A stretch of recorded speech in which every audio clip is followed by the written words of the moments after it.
Welcome students, in today's video we are going to continue the explanation of the essay The Trumpet Club written by Sir Richard Steele.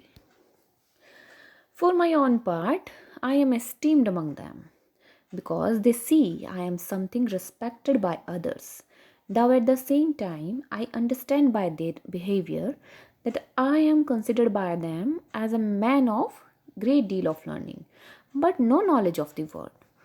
Now, the author talks about himself who is the fifth member of this club. Okay, यहाँ से author अपने बारे में बात करेंगे. Sir Richard Steele, हम 4 members के बारे में ऑलरेडी पढ़ चुके हैं. ओके, अब उसके बाद यहाँ से ऑथर खुद के बारे में हमें बता रहे हैं कि जो 5th मेंबर है क्लब का वो खुद है. ठीक है, and he says that I am esteemed among them. Esteemed means respected. He says that everybody respects him a lot because he is respected by others. यहाँ इस क्लब में हर कोई उनकी रिस्पेक्ट करता है. क्यों करता है? क्योंकि उस भी बाकी सभी लोगों के द्वारा रिस्पेक्ट दी जाती है. दैट मीन्स उनको लगता है कि ऑथर जो है वो बहुत ही कोई रिस्पेक्टेबल पर्सन है, इसलिए वो भी उनकी रिस्पेक्ट करते हैं. उनको लगता है वो बहुत ही वाइज पर्सन है, इसलिए. Okay, now he says that thou at the same time I understand by their behavior that I am considered by them as a man of great deal of learning but no knowledge of the world. Now he says that although I can understand by their behavior, हालांकि मैं उनके स्वभाव से, उनके behaviour से ये चीज़ अच्छे से समझता हूँ. क्या समझता हूँ? That they think me as a man of learning who does not have any worldly knowledge. कि उनको लगता है कि मैं ज्ञानी तो हूँ बट मुझे संसार का कोई भी ज्ञान नहीं है, यानी कि उनका प्रैक्टिकल नॉलेज बिल्कुल भी नहीं है. That means they think that my knowledge is totally bookish. Okay, and I do not have any practical knowledge of life. उनको लगता है कि मेरा जितना भी ज्ञान है वो पूरा किताबी ज्ञान है और मुझे दुनिया का संसारिक कोई भी प्रैक्टिकल नॉलेज नहीं है. In so much that Major sometimes in the height of his military pride calls me the philosopher. वो अपनी मिलिट्री प्राइड में, अपनी मिलिट्री शान में कभी कभी मुझे क्या कहकर बुलाते हैं? Philosopher. He says that in so much means to that extent. He says, he tells the reader that their perception about me being a learned man is to that extent that Major Matchlock sometimes call me philosopher. Author हमें कह रहे हैं मेरे बारे में ऐसा विचार उनका इस हद तक है कि कभी कभी तो वो अपनी मिलिट्री प्राइड में, मिलिट्री शान में मेजर मुझे क्या कह देते हैं? फिलोसोफर कहकर बुलाते हैं. ठीक है. And sir Geoffrey no longer ago than last night upon a dispute what day of the month it was then in Holland, pulled his pipe out of his mouth and cried, what does the scholar say to it? वो कहते हैं कि उन लोगों का मेरे बारे में ये परसेप्शन यानी कोई विचार उसके बारे में उनका होना, कहते हैं वो इस हद तक है कि कभी कभी अपनी मिलिट्री प्राइड में मेजर जो हैं वो मुझे क्या कहकर बुला देते हैं? फिलोसोफर, है ना. और सर जियोफ्री अब वो क्या बता रहे हैं? That last night there was a dispute going on in the club. पिछली रात की बात है कि वहाँ पर एक डिस्प्यूट हो रहा था. डिस्प्यूट मतलब विवाद होना. ठीक है. सो वहाँ पर क्लब में जो है एक डिस्प्यूट चल रहा था. किस बात को लेकर? That what day it was on a particular date in Holland. कि हॉलैंड में उस मंथ पे वो कौन सा दिन होगा. ऐसा ये क्यों कह रहे हैं? Because there was a difference in dates between the calendar of Holland and the calendar of England. Holland और इंग्लैंड के जो कैलेंडर्स थे वो डिफरेंट थे. Okay, because calendar of Holland was reformed and calendar of England was अनरिफॉर्म्ड.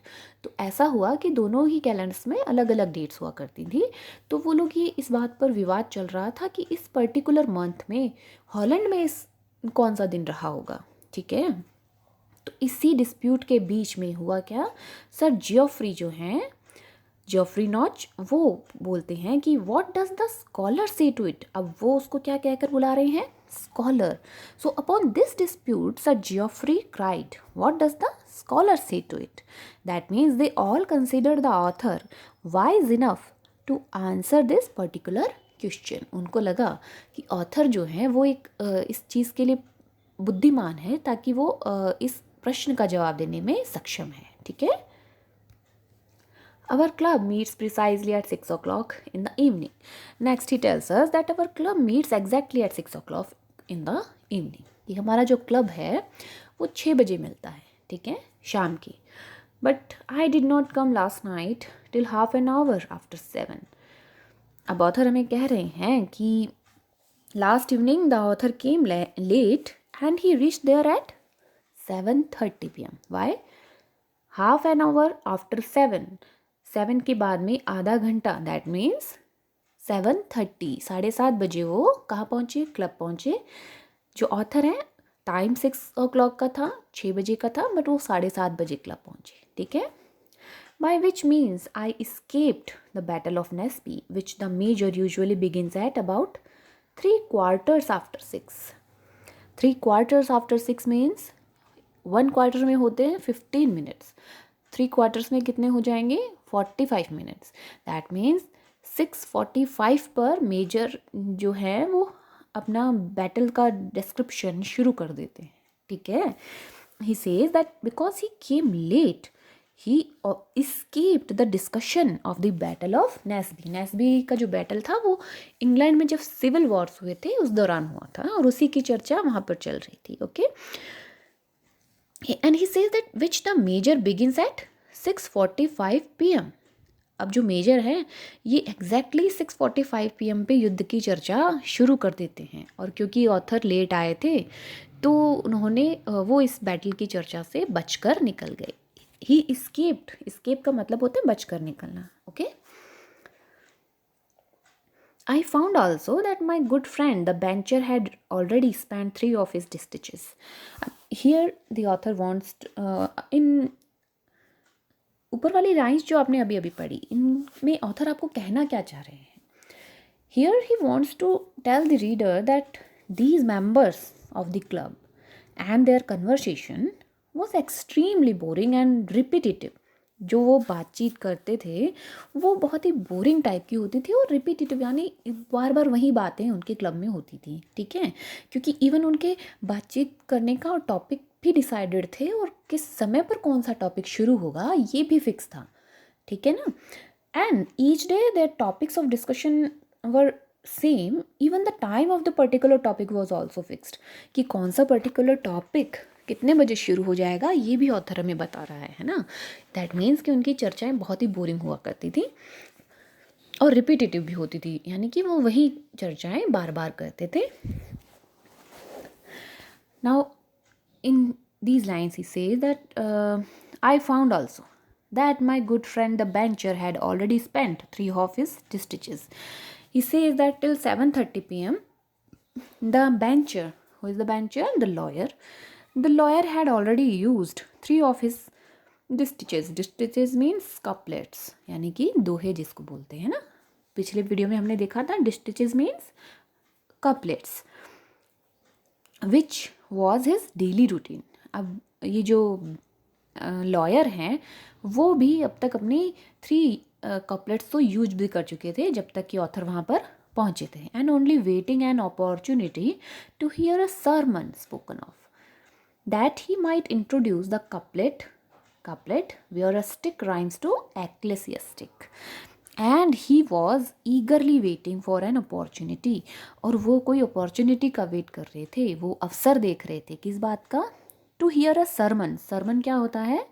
जिसको आप धर्म के बारे में जो उपदेश होते हैं ना उसको सरमन बोलते हैं.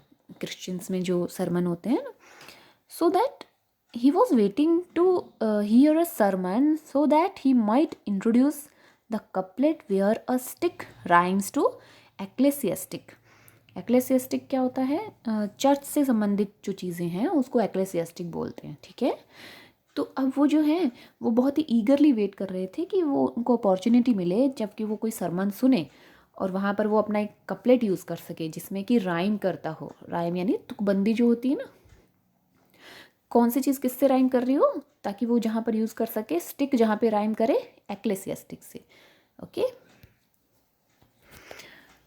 तो यहाँ पर आगे ऑथर हमें बता रहे हैं कि at my entrance in the room they were naming a red petticoat and a clock, by which I found the bencher had been diverting them with the story of Jack Ogle. When the author entered into the room, into the club, they were talking about a red petticoat and a clock. So he immediately understood that the lawyer was talking about Jack Ogle. अब देखिए, जब वो उन्होंने room में entry किया, उस वक्त वो लोग किस बारे में बात कर रहे थे? एक रेड पेटीकोट के बारे में और एक क्लॉक के बारे में। रेड पेटीकोट और एक क्लॉक जो है वो जैक ओगल की पोशाक हुआ करती थी, ठीक है। क्लॉक क्या होता है? एक तरह का चोगा होता है, ओके। और पेटीकोट भी एक काइंड ऑफ ड्रेस का ही पार्ट होता है, okay. By which I found, skirt type जिसको कहते हैं ना, by which I found that Bencher had been diverting them with the story of Jack Ogle. और ये दो शब्द सुनते ही वो इमिडिएटली समझ गए कि जो लॉयर है वो किसकी स्टोरी उनको सुना रहे होंगे? जैक ओगल की, ओके। ये जैक ओगल कौन है, ये हम लास्ट वीडियो में पढ़ चुके हैं। I had no sooner taken my seat, but Sir Geoffrey, to show his goodwill towards me, gave me a pipe of his own tobacco and stirred up the fire. As soon as he entered and took his seat, Sir Geoffrey shared his pipe of tobacco and stirred the fire in the fireplace. जैसे ही उन्होंने प्रवेश किया तो seat पर उन्होंने वो अपना seat लिया, उसके पास सर जियोफ्री थे, उन्होंने उसको गुडविल दिखाते हुए अपना पाइप ऑफ टबैको उनको ऑफ़र किया, ठीक है, कर्टसी के लिए, ओके। और साथ ही साथ फायर प्लेस के पास क्योंकि वो बैठते थे तो थोड़ी सी फायर को भी स्टर कर दिया। स्टर करना मीन्स हिला देना, ठीक है। आग को लकड़ी से हिला देते हैं ना जब वो बुझने लगती है। तो I look upon it as a point of morality to be obliged by those who endeavor to oblige me. He says that he thinks that it is our moral duty to return someone's favor. उनको लगता है कि ये हमारा moral duty है कि अगर कोई हमारे लिए कुछ अच्छा करता है तो हम बदले में उसके लिए कुछ करें, ठीक है ना। And therefore, in requital for his kindness and to set the conversation a-going, I took the best occasion I could to put him upon telling us the story of old Gantlet. Now, for this purpose, क्योंकि अब उन्होंने उसकी तरफ kindness show की थी sir जियोफ्री ने अपना pipe उनको शेयर करके, तो अब उन्हें लगता है ऑथर को कि अगर आपके लिए कोई अच्छा कर रहा है, it's our moral duty to return one's favour. If someone does something for you, something good for you, you should do something to please him back. अगर कोई आपके लिए कुछ अच्छा करे तो उसको खुश करने के लिए आपको भी कुछ करना चाहिए। तो ऐसा ऑथर मानते हैं, इसीलिए उन्होंने क्या किया कि आगे कन्वर्सेशन को बढ़ाने के लिए, और जो जियोफ्री हैं उनको जो चीज़ सबसे ज़्यादा अच्छी लगती थी, यानी कि उनको क्या चीज़ें अच्छी लगती थी, वो कॉक फाइटिंग वगैरह इनमें इनका इंटरेस्ट था, तो उन्होंने बोला कि वो हमें किसकी स्टोरी सुनाए? Old gauntlet. ये जो है ये एक मुर्गे का नाम है, ठीक है ना। And for this purpose to return his kindness the author requested him to tell the story of old Gantlett. ये गेम कॉक होता है, गेम कॉक समझते हैं, जो मुर्गों की लड़ाई में मुर्गा यूज़ किया जाता है ना, ये उसका नाम है, ठीक है। तो उन्होंने उसको वो स्टोरी सुनाने के लिए बोला ताकि वो खुश हो जाएं, which he always does with very particular concern, कि हमेशा ही उन्हें उसके बारे में बात करना बड़ा ही अच्छा लगता था। He traced up his descent on both sides for several generations, describing his diet, manner of life, with his several battles, and particularly that in which he fell. Now, he described the cock's ancestors. Descent means ancestors. उसके जो पूर्वज हैं, वंश जो है ना, उसके बारे में बात हो रही है। उसने क्या, जो जियोफ्री थे उन्होंने क्या किया, उस मुर्गे का पूरा वंश on both sides, that means on both sides means on the sides of his mother and father, कि उसकी माता के साइड का और उसके पिता के साइड के वंश जितना भी था उसके बारे में बात करना शुरू की। फॉर सेवरल जनरेशन, और वो भी कई पीढ़ियों तक उन्होंने उसकी चर्चा शुरू कर दी। डिस्क्राइबिंग हिज डाइट, साथ ही साथ उसकी डाइट भी डिस्क्राइब करते रहे। डाइट मीन्स वो क्या खाता पीता था, एंड मैनर ऑफ लाइफ, और उसके जीने का तरीका क्या था, okay. And with his several battles, उसने जितनी लड़ाइयाँ लड़ी थी उसके बारे में बात शुरू की। And particularly that in which he fail, और पर्टिकुलरली किसके बारे में बात की, जिसमें वो गिर गया था, ठीक है।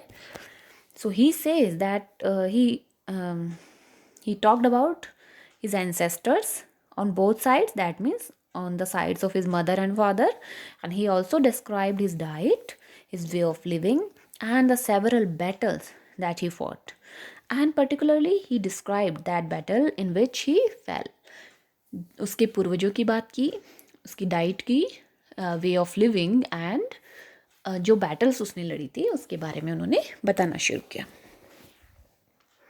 This Gantlett was a game cock. ये एक मुर्गों की लड़ाई में लड़ने वाला एक योद्धा था. Upon whose had the knight in his youth had won 500 pounds and lost 2000. This gauntlet was a game cock. ठीक है. Upon whose had the knight had won 500 pounds. जिस पे शर्त लगाकर जो नाइट है उसने कितने पैसे जीते थे? 500 pounds जीते थे. और खोए कितने थे? 2000 pounds. Okay, that means the cock was not good in fighting. This naturally set the major upon the account of Edge Hill fight and ended in a duel of Jack Ogle.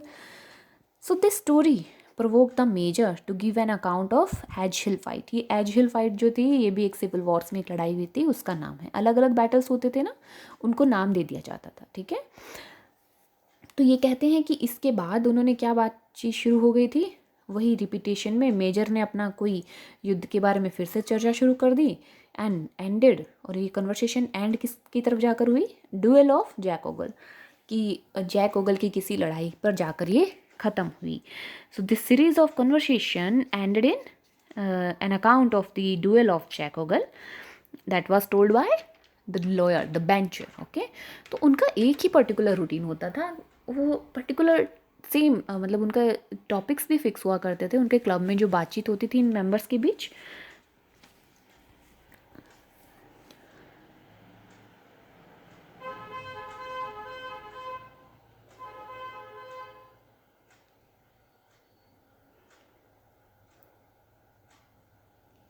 Old reptile was extremely attentive to all that was said. Now, author says that old reptile was listening all these very carefully. Extremely attentive means बहुत ध्यान देकर वो सब चीज़ें सुन रहा था. Though it was the same he had heard every night for these 20 years. Although he was listening all these same things for last 20 years. पिछले 20 सालों से वो यही चीज़ें रोज़ सुन रहा था, पर फिर भी वो उसको बड़े ध्यान से सुन रहा था. ठीक है. And upon all occasions winked upon his nephew to mind what passed. And every time he winked upon his nephew to give him a hint to listen carefully or to pay attention. वो हर रोज़ एक ही तरह की बातचीत सुन रहा था 20 सालों से, और हर ओकेजन पे वो विंक्ड करना मतलब आंख मारना. ठीक है. यानी कि वो अपने नेफ्यू को ये हिंट करता था कि तुम लिसन केयरफुली, तुम ध्यान देकर सुनो. Nephew to mind what passed. Mind means to be attentive, कि तुम्हें ध्यान देना चाहिए जो भी चल रहा है. वो अपने नेफ्यू को अपने साथ क्लब लेकर आता था ना, तो भी वहाँ पर कन्वर्सेशन होती थी, वो उसको उसे ध्यान से सुनने के लिए कहते थे. This may suffice to give the word a taste of our innocent conversation, which we spun out till about 10 o'clock, when my maid came with a lantern to light me home. So now author says that I think this much information is enough to tell the reader about the innocent conversation of our club. And this conversation is prolonged until about 10 o'clock. And this is the time that my maid comes with the lantern. Here is a spelling mistake. Lantern. This is lantern. LANTERN. That means लालटेन जो होती है ना, उसको lantern बोलते हैं. To light him home.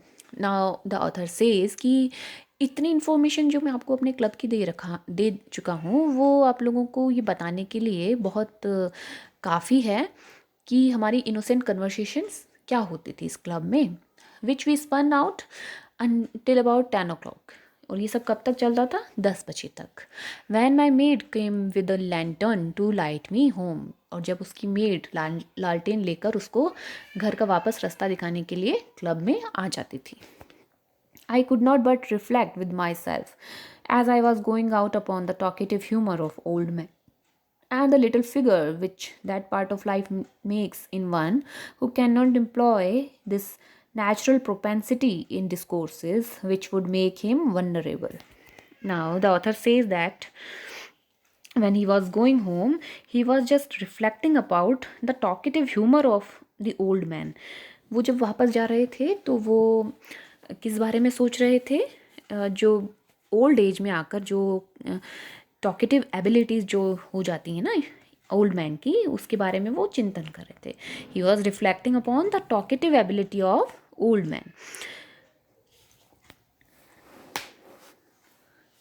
And little figure which that part, little figure means a figure of no importance, यानी कि जिसका कोई महत्व ना हो, which that part of life makes in one who cannot employ means use करना, this natural propensity means रुचि होना, ठीक है, in discourses which would make him vulnerable means respectable, सम्माननीय, ठीक है. So he was reflecting upon the talkative ability of old man. किसके बारे में सोच रहे थे? कि वृद्धावस्था में जो लोगों में बातचीत करने की जो क्षमता होती है उसके बारे में वो विचार कर रहे थे. He said that old age can make your importance less, कि वो वृद्धावस्था में आने तक हो सकता है कि तुम्हारी इम्पोर्टेंस एकदम घटा दे यार, तुम्हारी इमेज को छोटा कर दे. और it can make you an appearance of no importance, कि तुम्हारी कोई वैल्यू ही ना रहे. If you can not use, अगर तुमने यूज़ नहीं किया your natural inclination in discourses, अगर तुम अपने सहज रुचि से वार्तालाप में रुचि लेना शुरू ना करो, तो तुम्हारी इम्पोर्टेंस जो है वृद्धावस्था में बहुत कम होने लगती है, तुम्हारी इमेज जो है वो छोटी होने लगती है, ठीक है.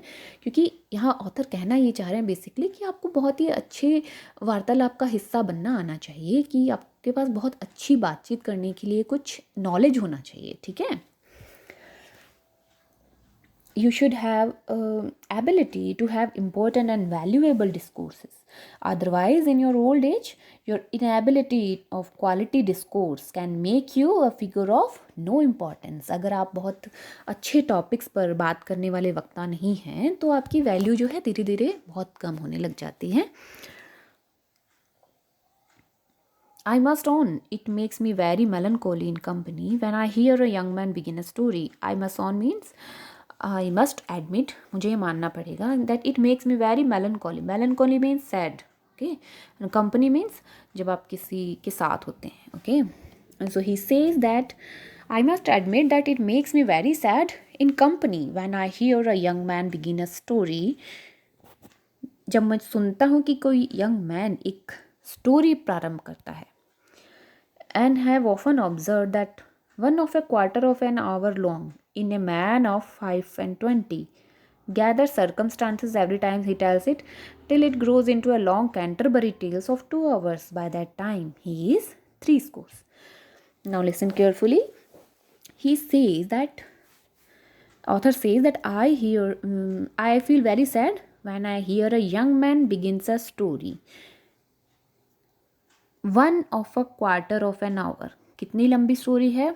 1 of a quarter of an hour, that means 15 minute की story. In a man of 5 and 20, 5 and 20 means 25, okay? A man of 25. So he says that I feel very sad when a young man begins a story at the age of 25 and the story is 15 minutes long, and he gathers circumstances every time he tells it, and he gathers some more incident, अलग अलग कुछ और incident उसमें जुड़ते जाते हैं every time he tells this story, okay? Till it grows into a long Canterbury tale of 2 hours. By the time he is 60, 3 means 60, okay? So he says that every time he gathers incident, and this story finally becomes long Canterbury tale by the time he is 60-year-old.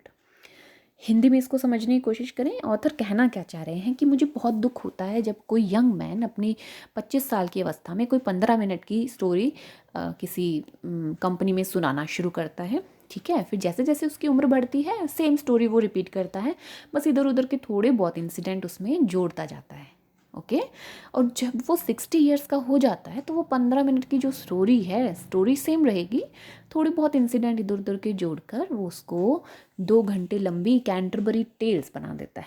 Canterbury tales जो थी वो बहुत popular एक story थी, तो बहुत लंबी tell थी। ओके, तो वो कह रहा है कि कहना ये चाह रहा है कि सेम स्टोरी वो रिपीट करता रहता है अपनी हर एज में, और जब वो 60 का हो जाता है तब वही स्टोरी 2 घंटे की एक लंबी कहानी बनकर आ जाती है। ठीक है, the only way of avoiding such a trifling and frivolous old age it is to lay up in your way to it such stores of knowledge and observation as may make you useful and agreeable in our declining years. Now he says that the only way of avoiding such a trifling and frivolous old age, he tells the reader that you can avoid being in such useless and boring old age, कि तुम ये इतनी ट्राइफलिंग means useless, ठीक है, frivolous means सिली यानी कि बेतुका या boring जो होता है उसे फ्रिवोलस। वो कह रहे हैं कि आप ऐसी एक ओल्ड एज को अवॉइड कर सकते हैं। ठीक है, you can avoid being in such useless and boring और सिली ओल्ड एज। कैसे? To lay up in your way to such stores of knowledge and observation as may make you useful and agreeable in our declining years. वो कह रहे हैं for that you should store such stores of knowledge, कि तुमको क्या इकट्ठा करना चाहिए? ज्ञान, ठीक है, नॉलेज एंड ऑब्जर्वेशन, ऑब्जर्व करना हर चीज़ को, ठीक है, that may make you useful and agreeable. Agreeable means enjoyable और सम प्लीजेंट पर्सनैलिटी। ओके, तो इसकी वजह से क्या होगा, अगर आप नॉलेज और ऑब्जर्वेशन होगी आपके पास तो वो आपको बहुत ही यूज़फुल और इन्जॉयबल पर्सन के रूप में लाकर रख देगी। कब? In your old age. Declining years means old age. The mind of man in a long life will become a magazine of wisdom or folly and will consequently discharge itself in something impertinent or improving. Now, the author tells us that there are two possibilities for a man in his long life. एक इंसान की ज़िंदगी में दो तरह की संभावनाएं होती हैं, और वो पॉसिबिलिटीज़ क्या है? That either his mind can become a store house of, magazine means store house, ठीक है, either his mind can become a storehouse of folly means मूर्खता, and then it will use itself in something foolish. अगर आपने मूर्खता ही इकट्ठी की है तो आप उसी चीज़ को ही दूसरों में शेयर करोगे. that means you will use that your mind will use itself in something foolish or something silly. okay, और दूसरी पॉसिबिलिटी क्या है?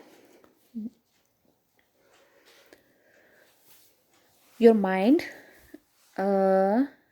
magazine of wisdom or folly. so there are two possibilities. या तो वो स्टोर हाउस बन सकता है किसका? विजडम का, बुद्धिमानी का, या फिर फॉली यानी मूर्खता का. और कॉन्सिक्वेंटली यानी परिणाम स्वरूप क्या चीज़ वो निकालेगा अपने आप में से? आपका माइंड समथिंग इम्पर्टिनेंट और इम्प्रूविंग. या तो वो नॉलेज यूज़ करेगा या फिर बेतुकी या सिली बातें, ठीक है. और his mind can become a storehouse of folly and then it will use itself in foolish things.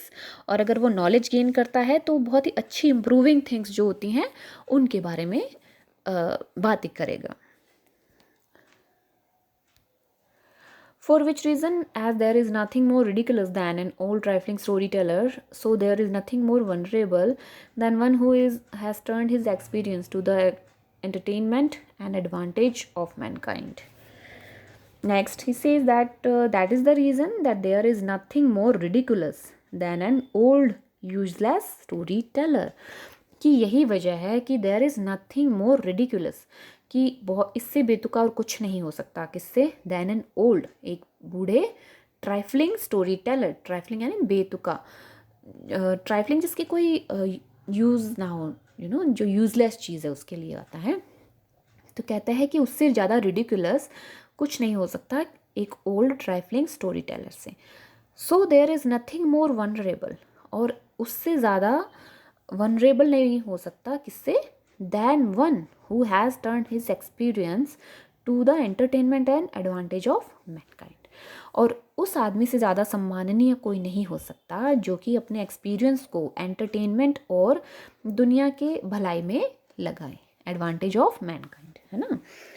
So he says that there is nothing more ridiculous than an old useless storyteller, and in the same way there is nothing more respectable than an old man who has used his experience for the entertainment and advantage of mankind. Okay, in short, we who are in the last stage of our life are apt to indulge ourselves in talk, ought to consider if what we speak be worth being heard, and endeavor to make our discourse like that of Nestor, which Homer compares to the flowing of honey for its sweetness.